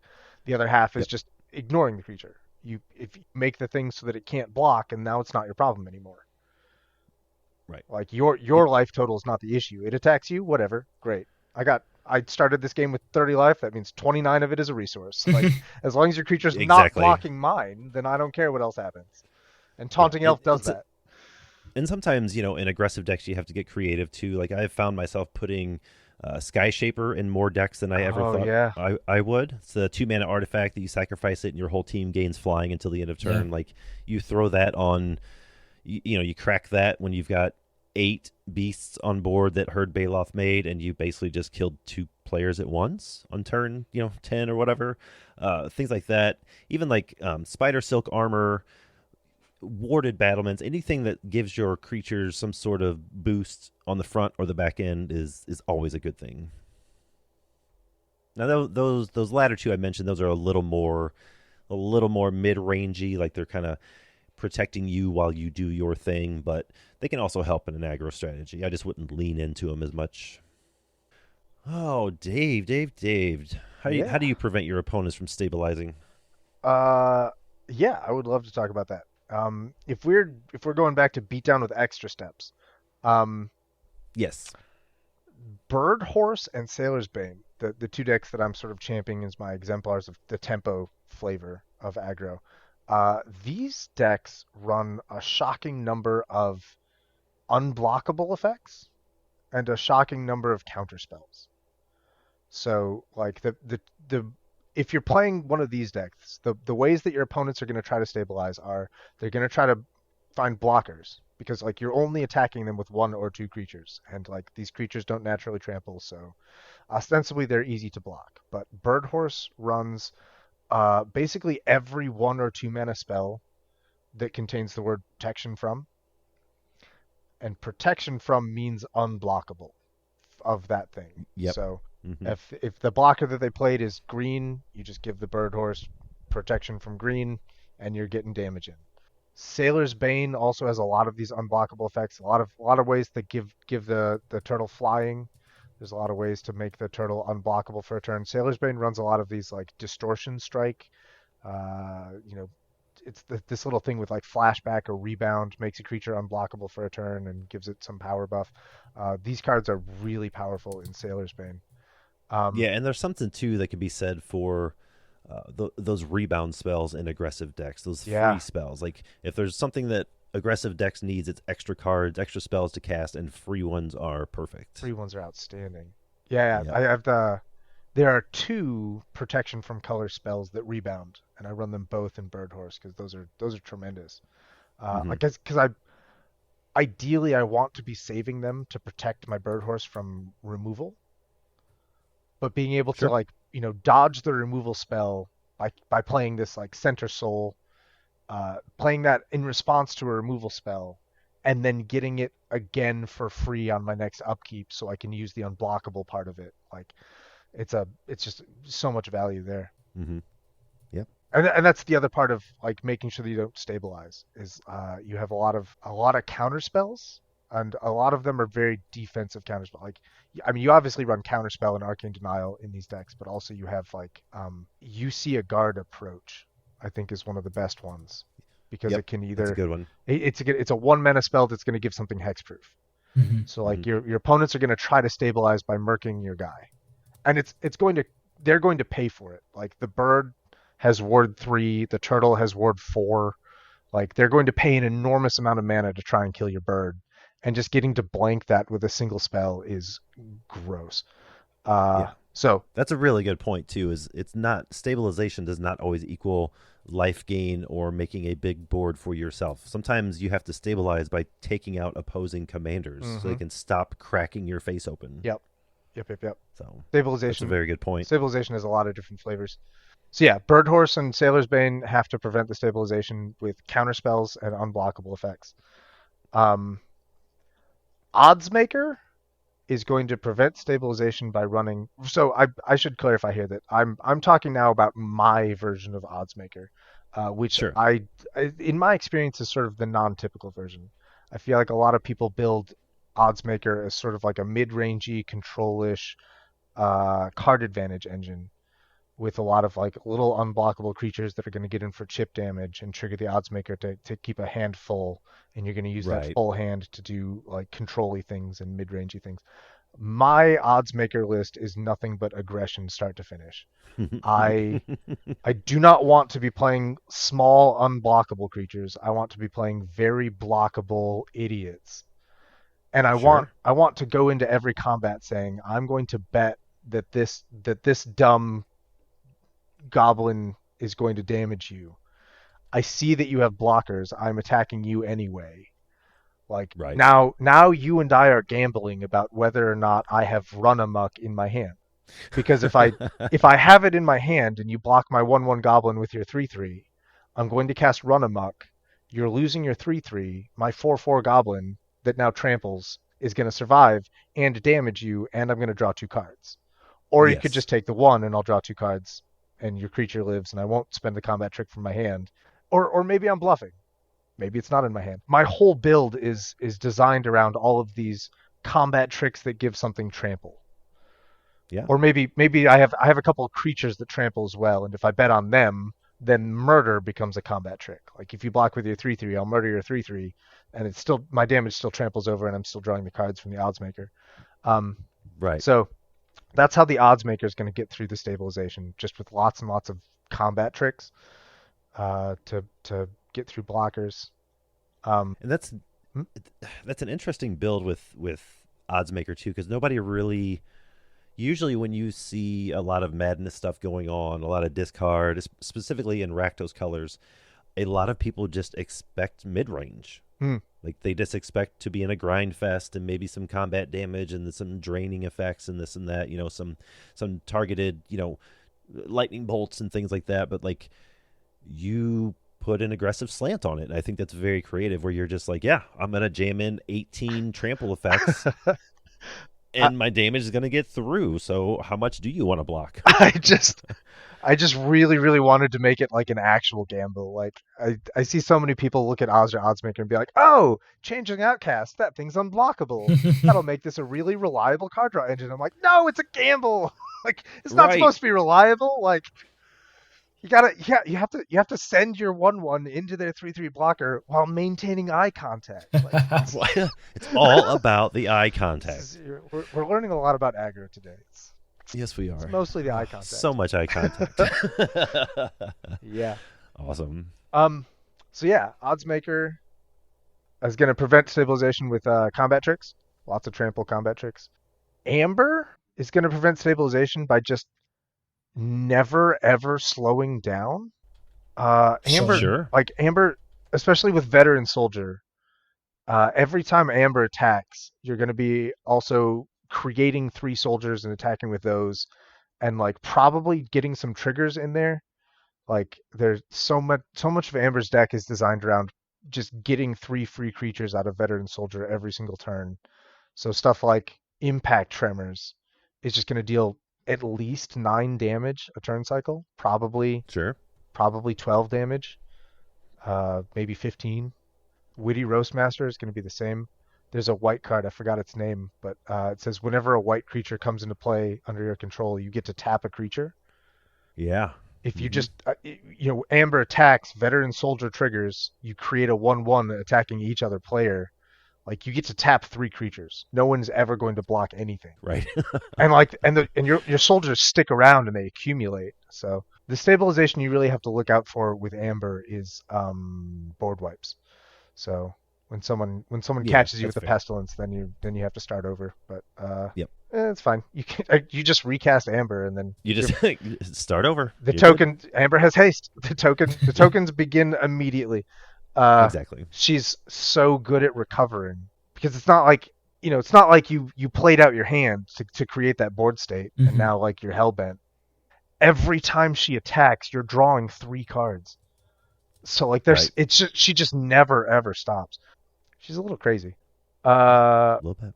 With Finn, Finn's prevent the stabilization plan is a lot like the odds makers prevent the stabilization plan in that you want to be running a lot of trample effects because trample and death touch is really, really good. You also want to be running a lot of like fight and bite spells. If someone plays the big blocker and they think they're going to stop you, then you have your 1/2 death toucher bite it with one of these, Master's Rebuke, ram through. We have so many bite spells now. And they're 4/4 dies because your guy has death touch and then you get through anyway. Right. Finn's stabilization problem is also the board wipes. So and he doesn't have a good answer to those. Wrap and Vigor if you're really desperate, but like I don't know if anyone's that desperate. Yeah, that's the end of my pillar 2. Cool. We got Liam. So for pillar 2, preventing opponents from stabilizing, I've heard that casting spells is pretty good, mostly because sometimes those spells are lightning bolt, and turns out that's a good one. Turns out removing creatures from your path makes aggro pretty easy. But in addition to that, when your creatures get bigger because you cast a spell and you removed a blocker, you tend to hit your opponents for some pretty impressive damage. Right, like that lightning bolt just caused a total of 6 damage. 3 to the creature you removed and 3 more to the face of your opponent. And then maybe like 1 or 2 prowess triggers sitting around somewhere. Like, honestly, yeah. And then when it comes to preventing opponents from stabilizing, ideally we are running a couple of larger butt creatures as Kiln Fiends tend to be. So the two classic spell-based board wipes that we have in red, Fiery Cannonade and Breath Weapon. Maybe not for every single spell-slinging aggro beatdown deck, but for a decent number of them, these will be worth considerations. You don't want these cards to ever be able to remove your commander, and you don't want them to be able to remove the majority of your threats. Sometimes sacrifices have to be made, but for the most part, you want these things to just be hurting our opponents, making blocks terrible. In the event that you can't use cards like Fiery Cannonade or Breath Weapon, Barrage of Boulders or Cosmotronic Wave effects are fantastic. These things tend to damage all of your opponent's stuff and clear the way for yours. This is either by preventing those creatures from blocking or from doing other things. Yeah. Cosmotronic Wave is a powerhouse. I love that card a lot. Yeah. And like we just got a new one in the Phyrexian set, right? Like something about some kind of furnace, something. The flavor text is about the furnace. The flavor text is Tyvar thinking that it's ironic that this thing is named the Quiet Furnace. Or maybe I'm thinking of a different one. The Blazing Crescendo. Oh, yeah, that's not the kind of... That's the flavor text I described, but that's not the one I'm thinking of. Okay, the flavor text one I'm thinking of is the something. It's referencing the war between Urabrask and Elish Norn in the sense that like Elish Norn has lots of little one butts, like a massive army of one butts, and the Quiet Furnace thinks that that's cute. Oh yeah, it referenced the Quiet Furnace again here. Yeah, the Machine Orthodoxy finds strength in numbers. The Quiet Furnace finds that amusing. That's it. What's that card called? Hazardous Blast. For Hazardous 3 and a Blast. red, it deals 1 damage to each creature your opponents control, and those creatures cannot block this turn. Yeah, we just have a second Cosmotronic Wave. Yep, that's not bad. I love those effects. Yeah, I love effects like that. For some reason, it just tickles me to be like, I know you're going to block every creature I have. Well, none of them can block now. Right. It's just funny.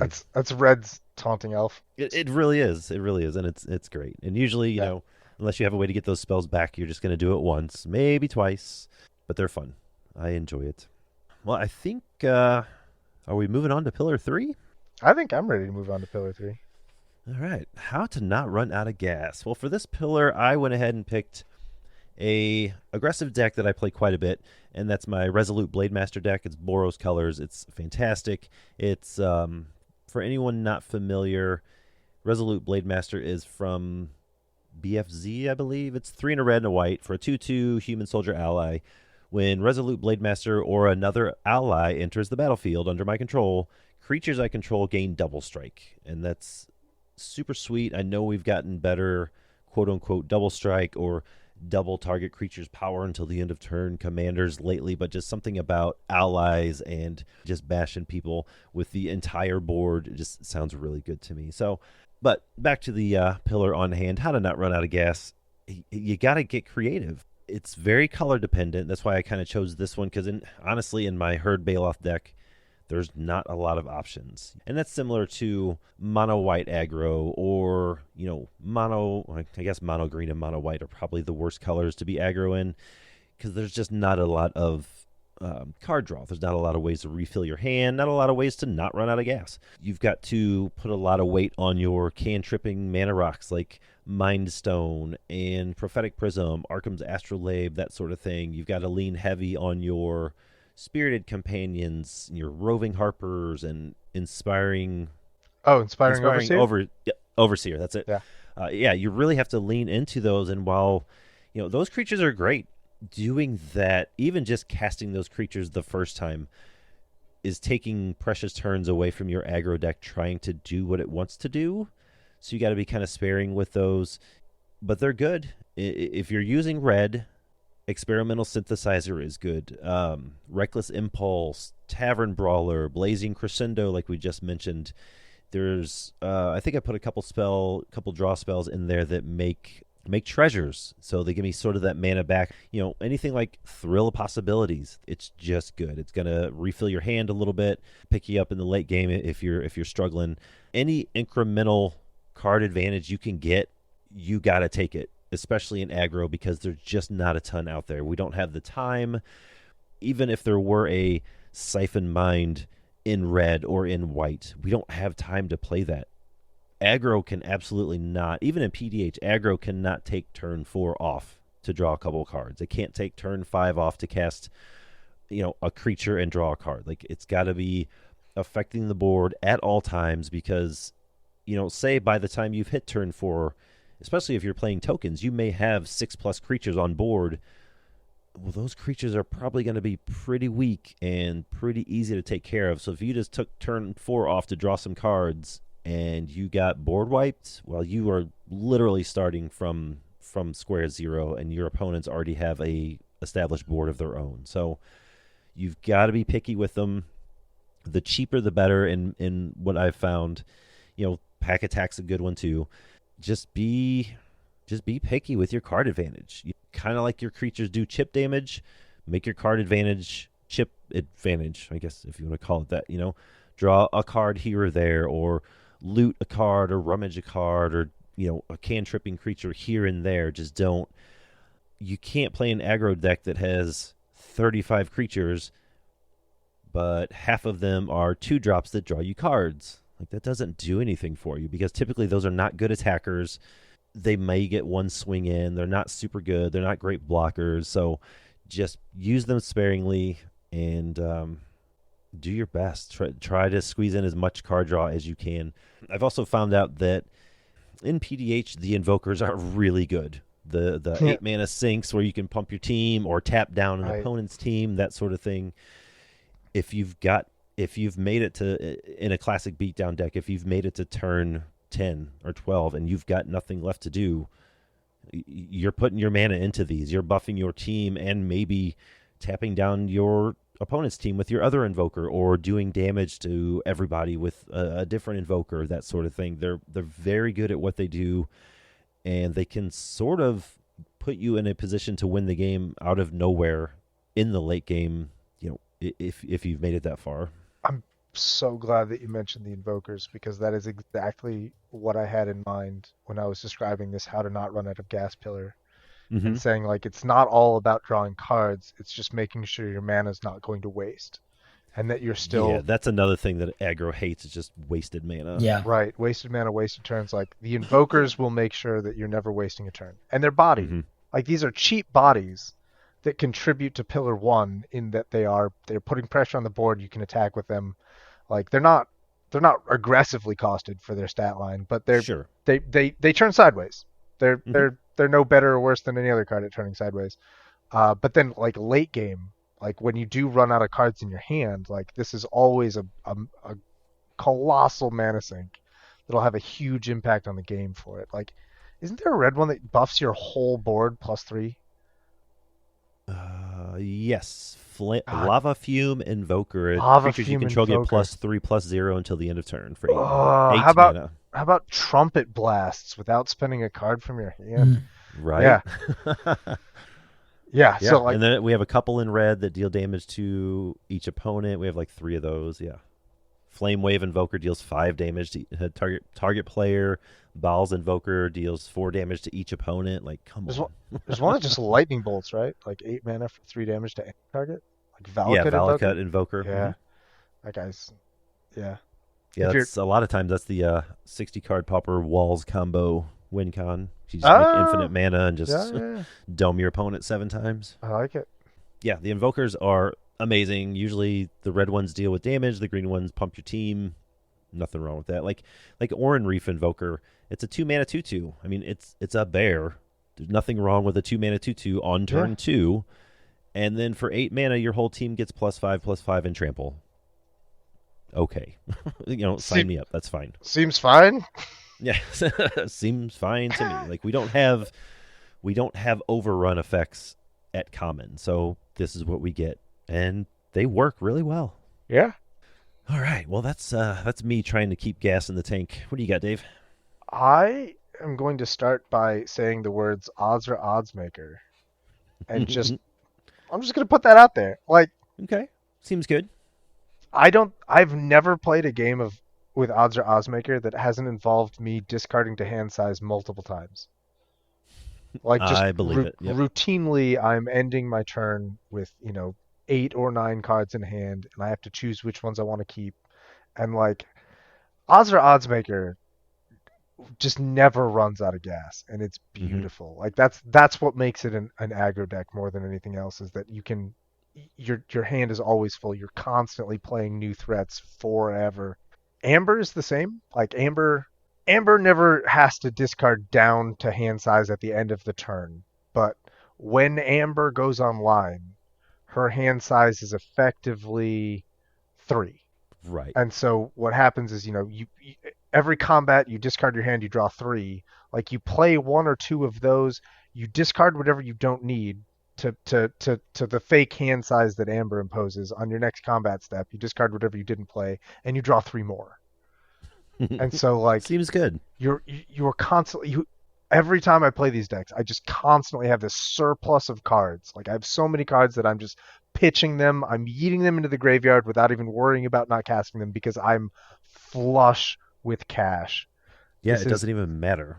You've won so many gambles that you're Exactly. Well, the Oddsmaker goes really hard with like double strike because you discard a card to act it to. I guess not to activate it. It's a triggered ability, but you discard a card to start it, and you choose one of your creatures, and then when that creature damages an opponent, you draw 2. Like that's the gamble. Right. But if you give that creature double strike, then you draw 4. So like, and the card you discarded had Madness, so you already spent your mana casting that, and now there's 4 more cards in your hand. Plus the card you drew for turn, like, yeah, of course you're discarding the hand size. Like this gets out of hand instantly. Those guys have no problems never running out of gas. The tempo decks get a little squirrely. I mentioned that the tempo decks work really hard to prevent stabilization by utilizing a lot of counter spells and a lot of like protection spells. If you're going to be playing these cards, you're keeping your all of your mana up basically all turn cycle, which matches for protection. Yeah, you have to have the protection spells, you have to have the counter spells, you have to be ready to just spend mana to save your guys, like at all times. And it turns out that actually plays really, really well with the deck's design anyway, because of the way these decks engage with Pillar 1. Like the way that you create your immediate threat is it just happens all at once. Like turn 2, turn 3, you put your commanders onto the field. That's your threat. That's your whole threat. You don't ever need to develop your board state more than that. Like once those guys are there, you don't have to be like, oh no, I don't have enough creatures. I need to tap out to cast a Pondering Mage. Like no, you don't need more board state than that. Like maybe you do sometimes. Like you need to stop edicts, I guess. Right. So like you have to come up with a couple like idiots or just counterspell, I guess. But yeah, mostly you don't care that you're not spending your mana on your turn. You pass. You have a combat step. Like you don't have main 1 or main 2. You draw a card. You go to combat. You end your turn with all of your mana up. And seems easy. It's super easy. And then so the challenge for Bird Horse and Sailor's Bane, the challenge for them is utilizing this mana at the end of a turn cycle. If you've kept all your mana up for counter spells and protection spells all turn cycle, and now it's back to you and you haven't done anything, how do you now leverage this mana into an advantage instead of just letting it all go to waste? Right. And the answer there is instant speed draw spells. Things like Deliberate, Consider, Opt. Ponder's a sorcery, so it's actually a lot less good in these decks. Still pretty good, but not outstanding. And the other thing you do at the end of a turn cycle is things like Bonder's Ornament or Tokasi's Dig Site. These are cards that will let you turn all of your unspent mana into card advantage later. Yeah, you'll notice too when I was talking in my Pillar 3 how to not run out of gas, I didn't mention Bonder's Ornament specifically because I don't feel comfortable playing that in an aggro deck because, like you said, it's at its best when you can hold up your mana before it gets to your turn, you draw a card off of it. Aggro doesn't want to be doing that necessarily. Like, most of the time, yes. Yeah, like specifically like the decks that I play, like these classic beatdown decks where you're probably 1 color, maybe 2, and you're just pedal to the metal, no steering wheel, going at it. if you're leaving mana open and you don't have an invoker, like something's gone wrong. Wholeheartedly agree. I don't have Bonders in Oz or Oddsmaker. I don't have it in Veteran Amber. I don't have it Yep. in Marhalt. Like, I think it's a outstanding card, tremendous. But I think in classic beatdown aggro decks, I think it underperforms Yep. And substantially. that was just the point I was trying to make. Like, it's overall, it's a phenomenal card, but in this particular style of aggro, it's not very good. I think in tempo decks, it overperforms because Sure. they're on this. They're every turn is on this. Hold up all your mana. Maybe use it at the end of a turn cycle plan, which is where Sure. Bonder's Ornaments is at its best. So yeah, I like Bonder's Ornament, Tokasia's Dig Site, Coastal Bulwark is the other one that I'm just really enthusiastic about these days.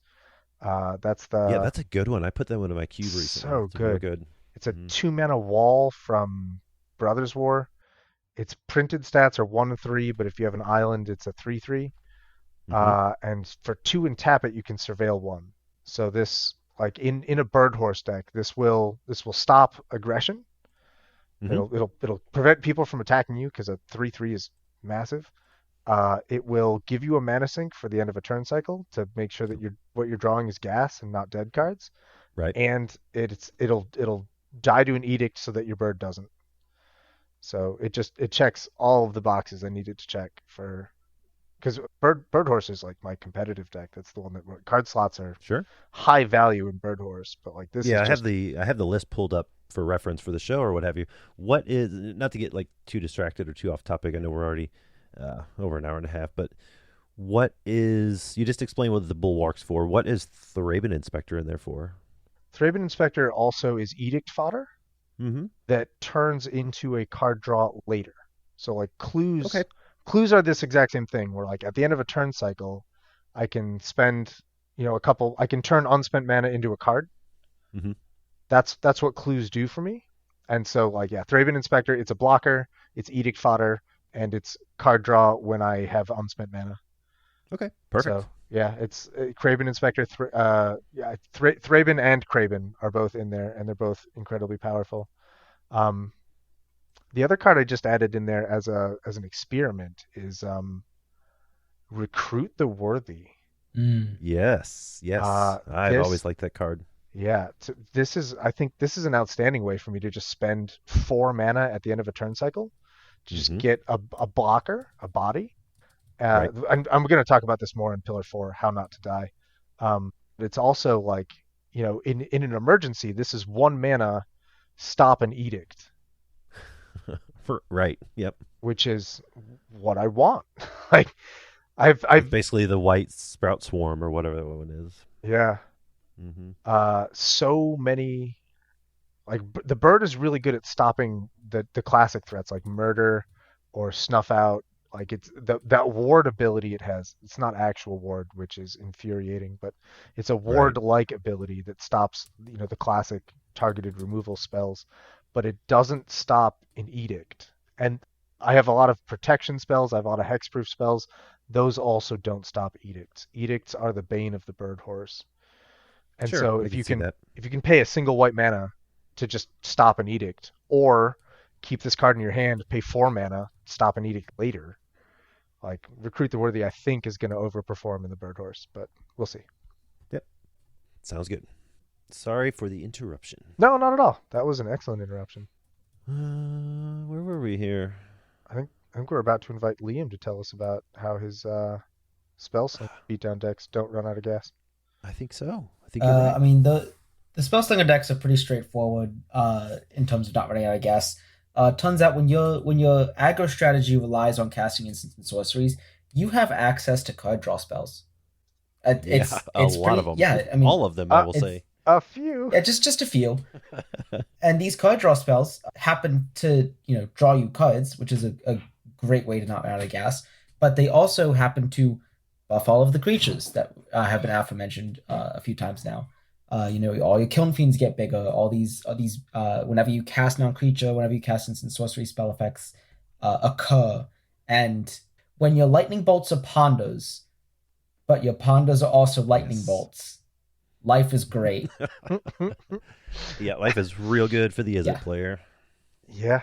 Yeah, and a lot of lately, a lot of these combat tricks they've made for quote unquote the limited environment or what have you are, Gas. target creature. Yeah, they're gas. Target creature gets plus whatever plus O, create a treasure or draw a card or what have you, and they're just value Yeah. on value. So if you're giving a creature plus 2 plus O on top of your Kiln Fiend, oh, and it makes a treasure, like you're unstoppable at that Yep. point.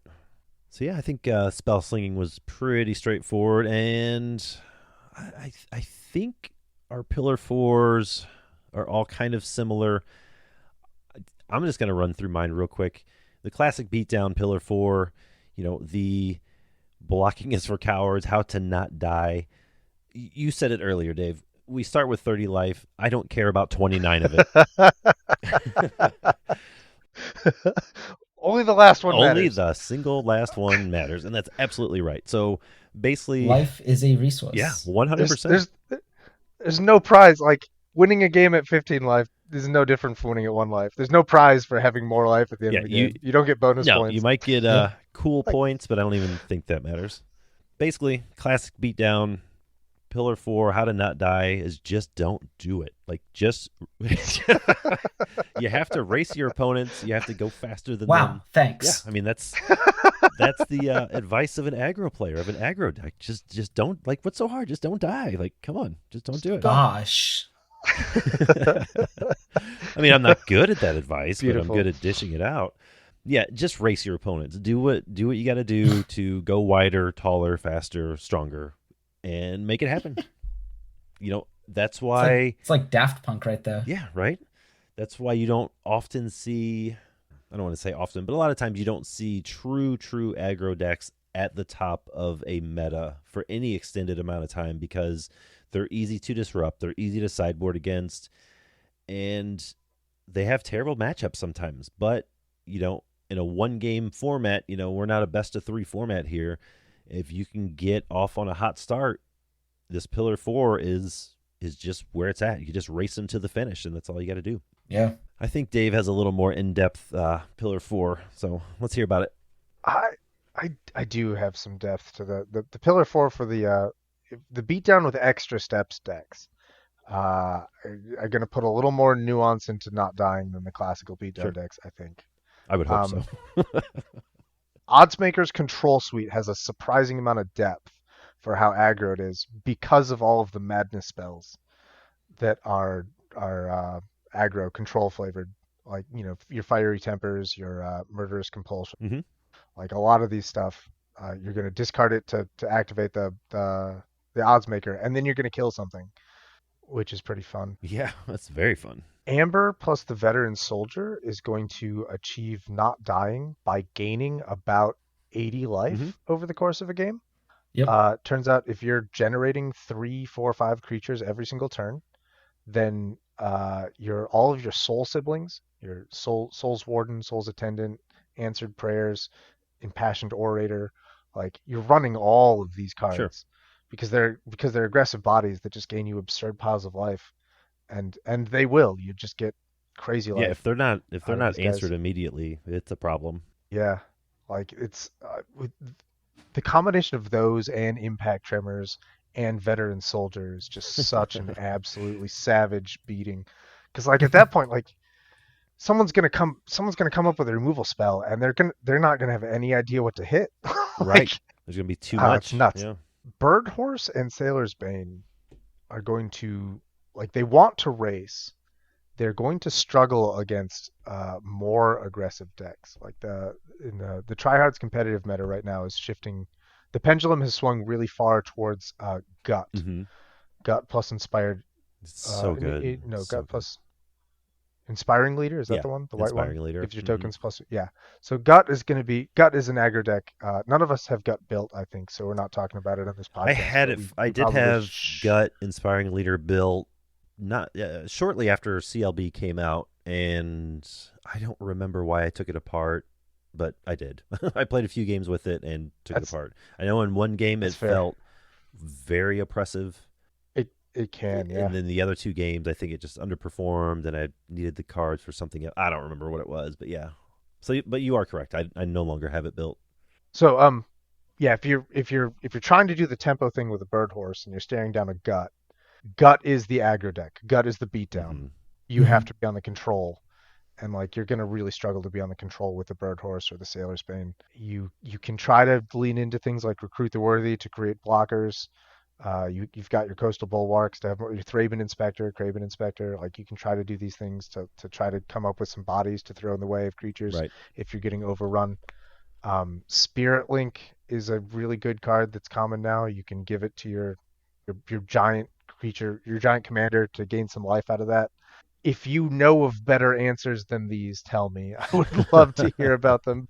I just like that the deck is so tuned to be anti-removal, anti-control that it just doesn't have a lot of space or energy to dedicate to anti-aggro things. Sure. So That makes sense. it kind of just gets run over. Yeah, it's nice to say let's race, and then it loses the race badly. Against a much more classic beatdown aggro style, I think your tempo deck is going to struggle a lot. Sure. I already mentioned the fight and the bite spells that Finn has. These are as powerful defensively as they are offensively. If you're taking blockers out of the way, then you're also taking potential attackers away from this. So it can do a little bit of, it can play the control game a little bit. Yeah, it's all right. But yeah, mostly it's you don't ever want to hold back your Death Touchers to block with. You want Right. to be trying to race people. Mm-hmm. If you're on the defensive with your aggro deck, like something has gone wrong, and like good luck to you. Probably the solution is go to game 2. Yeah. Like- Yeah. Because I feel like Infect, poison counters have the same problems that my category did, that the classic beatdown did. Is like they're very easily disruptible. Mhm. People know what you're doing from turn 1, so you just have to go as fast as possible. Yeah. And sometimes I that's just not possible, because sometimes you can only go as fast as your opponents allow you to go. Exactly. Yeah. I think the answer here has to be let's race, and sometimes that's not good enough. Yeah. And like keep in mind, you should be expecting on average a win rate of about 25% here if you're hitting 4-player games. Like you can't evaluate these decks on whether or not they're winning most of their games. Yes. That's unreasonable. Right. Try to hit that 25%. See if you can have that good, really aggressive 1 game out of 4, Mhm. and take your L's gracefully. Yep. with- Now you with the other will, 3. unless you're on Infect, if you're just straight up aggro, classic beatdown, you're likely not the first player killed. So you'll have some satisfaction in taking out at least one player. But yeah, you're right. That 25 win percent is about where you're going to be. But you'll be able to take out some people along the way. One hopes. One would hope. One hopes. What do you got for us, Liam? How are you going to not die? Race. Just Yeah, just go to the like races. just like y'all. We're just racing. It's aggro. I mean, how Let's race. how does aggro do it? It races. It does. It just tries to go fast. I want to go fast. This is gonna sound like sarcasm, but I mean this with absolute sincerity. I'm really glad I put this pillar in here so we could all be like, no, I don't do that. Okay, so being let me just make us one on the spot here. Being is it spell slinger. I have access to counter spells. So when my opponents try to do the thing that lets them not run out of gas, or lets them not die, or lets them preventing me from stabilize, I can counter it. But more likely than not, we're racing. Just racing. Yeah. I love it. When you've got Kiln Fiends and Spell Fists and Dragonauts and all that sort of thing, you're not turning in them sideways. Yeah. So, Exactly. I feel like to me, that's a race. Balmor wants to be using its counterspells aggressively. I feel like you want to do this thing where you're like, I play Op, I play Lightning Bolt, I attack you with 5 creatures that all have +2 power because of Balmor. And when someone goes, I murder your thing, you'd be like, Arcane Denial. Now my guys are even bigger. Like the aggressive counterspell plan here. Well, I've killed I think never in PDH, but I remember at the LGS I was playing and I forget what the life totals were at, and I needed lethal or the opponent was going to kill me. He had lethal on board, and I was able to attack with my Kiln Fiend, cast a gut shot or something that just did 1 damage, but it was a free spell to get the Kiln Fiend trigger, and then I dispelled my own spell to get another Kiln Fiend trigger for the win. Yeah. Ah, you love to see it. Yep. So sometimes that's what you got to do. And that is a race. That is a good, clean race. This is how you race. We call that trade and paint. But yeah, I think that pretty well sums it up. You guys have anything else you want to throw in about your category or your deck or anything like that? No, I'm good. Because I can't think of anything. I think I am all talked out on the classic beatdown. But listeners, if you guys have any extra ideas or extra categories of aggro you want to throw at us, yeah, get us that on Twitter, on the Discord, that sort of thing. So tell us what we missed. Tell us what your idea is for racing or not dying and that sort of thing. All right, this was a good episode this week, but I think we got to move into the outro. All good things must come to an end. But we got to hit a few more things before we wrap it up for the week. And as always, if you need more Pauper Commander talk or have any questions about the format, you can always email the show at thepdhpod@gmail.com. You can head on over to the PDH Homebase's website. You'll find their Discord server there. You can find Liam and I on Twitter at Pauper Command and Pauper_B, respectively. And as always, you can find Dave as Algadron pretty much everywhere else that Pauper Commander is being talked about. So as episode 37 of the PDH Pod comes to a close, we'd like to give a big thanks to MTG Brad for letting us use their original music for the show. And from everyone in here to everyone out there, brew a deck, make a lot of eye contact with your victims, and we'll see you in about a week. Peace. Cheers. See ya. I brought Pauper decks to the party. Pauper. I brought Pauper decks to the party.